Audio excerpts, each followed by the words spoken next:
mga idol? Yo, what's up mga idol? Nandito tayo ngayon sa bahay nila Pat. Kasi meron tayong malupit na tattoo artist dito, si paring Makmak. Ayan, siya yung mag-tattoo sa atin ngayon. Bali, magpapatattoo ako ngayon mga idol. Samahan niyo ako mga idol. Unang tattoo to mga idol. Sabi nila masakit daw. Pero, yan, good luck sa akin mga idol. Kakayanin natin yan.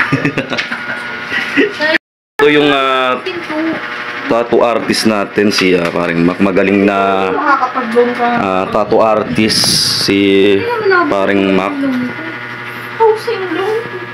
Malupit na tattoo artist to si paring Mac. Lang yun, hindi yung katulad. Hindi nga, yung mga binibenta na apartment.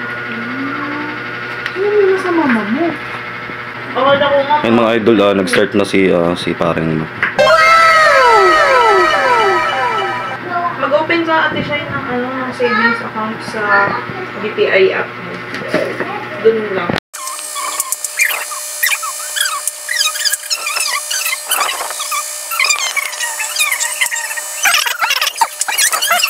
A few moments later.